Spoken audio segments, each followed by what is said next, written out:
Welcome to Purple Pride. I'm Thomas Church, your host today. Few people know about the SFA film program, and that's why we've brought Brad Maule into the studio today for this edition of Purple Pride.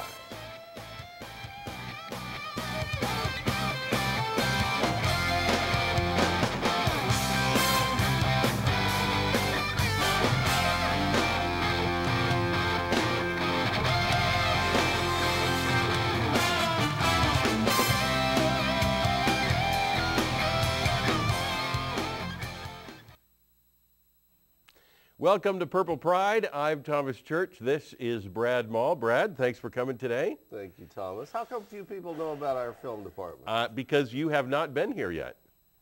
That's true. Now that you're here, everyone will know. That's why we had you here today.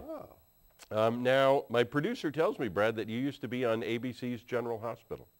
For a little while, 22 years. 22 years? Yeah. Really? What did you do? I was a doctor. Were you? I was a neurosurgeon. Wow. Actually, So you played one on TV? Yes. I was actually a neurologist, but then a script change one day I became a neurosurgeon. And how does that happen? Well, it's just a couple of words, neurologist and neurosurgeon. And poof, you were there. Real doctors Not a have lot to of go to training. school, but I Yeah. just have to read a new word. Very nice. So, yes, over the years, I've always maintained whatever you do best on a show. Right. Like if you're a tremendous, young, handsome person, you spend a lot of time in bed. Very good. Because All you're right. good at it. Yep. I spent a great, enormous time as a victim of gunshot wounds because I was really good at it, apparently. Really? How many times did you get shot? Did you keep track? Well, not really, but I mean, I can tell you I was shot in the head and the heart, paralyzed, comatose, impotent, blind. Wow. I had 4 brain surgeries. Wow. If I get another plate in my head, I'll have a set. But surviving all of that has made you the person you are today. Surviving the producers has made me what I am today. A head injury is nothing compared to a new producer. Now, you gave a couple of autographs before we started the show. Yeah. Do you ever do those autograph signings like baseball players do? You know, yeah, I $5-10 a pop, something like that, to generate a little. Yeah, I used to. When I was on the show. I did about 30 appearances a year. Did you really? Yeah. All right, now so I need to ask you though. You graduated. I know. I am. We're at. You graduated from SFA. Is Yes, what I it did. Says right here. Yes, in 1970. Okay, and that because of this, you ended up in General Hospital in New York, and because of the fabulous training you received Los here. Angeles and stuff like that. Yeah, they just built the Stone Fort, I believe, when I was here. Wow. Yeah, it was a pretty swanky building. Wow. Just joking a bit there, but no, I went from here. I actually did summer stock in the summers at Casa Manana in Fort Worth. Wow. So I was a theater major and an English minor, and I was already on my road to show business in the summer times between, because I believe that you kids need to get out there and do it right now. Yeah. And then actually the night after my show ended, I graduated in the summer at Casa Manana doing plays. I drove to Los Angeles with a car and $600 in my pocket, and just said, here I am. And Los Angeles went, who cares? And I had $11 left when I got my first job, or it was back on the farm. Can the same be said for your return then to Nacogdoches?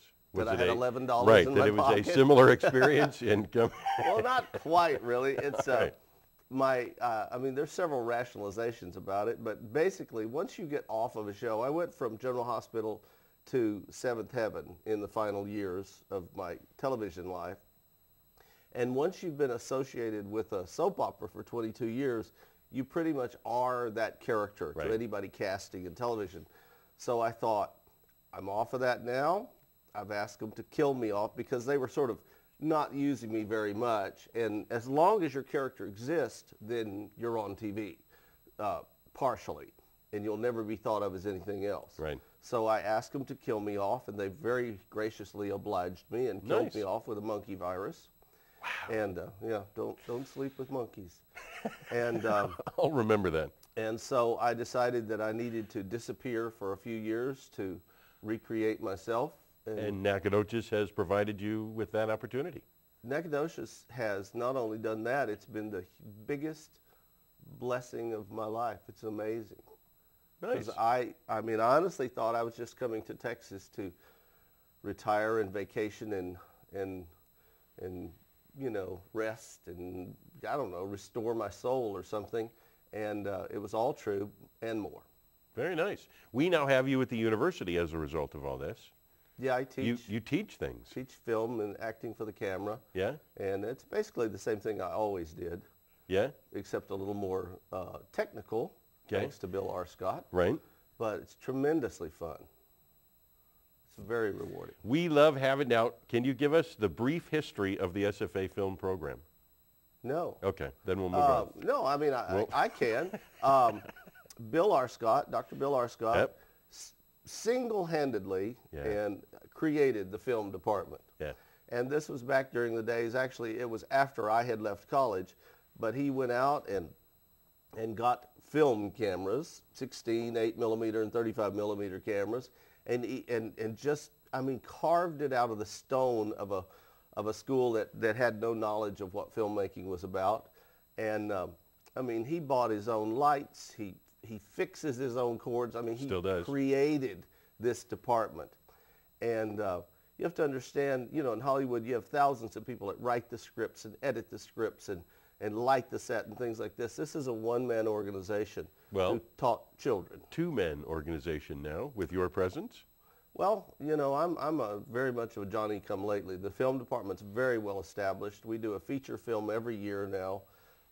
The kids are, and they're not kids, these young people are tremendous professionals, and R. Scott has one of the most amazing rates of where they have done studies on it, and he has a 98% employment rate when his kids leave the class. Mm-hmm. They may be grips, they may be best boys, or they may be actors now, but he has a tremendous ability to get people jobs. So tell me about the fall. What's coming up, the typical program, right? For those interested in the program, what do they do in the fall? Well, you get in our program, and you first of all have to take 212, which is just an introduction to all of it. And it's actually a great fun class. You get in there with other people with similar likes about film, and you make 3 movies over the course of the semester in your little groups. And one is black and white with the color stripped out of it. The next one's color without sound, and then finally we have sound and color and everything on the third one. That gives you the basics. And then you go into 412, which is very, very difficult.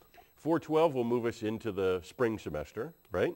Right. Well, 412 is where we study not only the technical aspects of filmmaking, but we also, each student writes a script. And then the students all vote on the scripts as the fall semester concludes, and out of that comes spring. And then we shoot from the student selected films, vignettes, little tiny miniature films every Friday. In fact, if any of you wonder why you see film people all over the campus on Friday, it's because we're shooting movies. And then starting in the summer session, in 20 days, we shoot a feature film. And then we spend the next year doing the same thing we did last year. However, we're also editing and scoring with the music department a brand new film.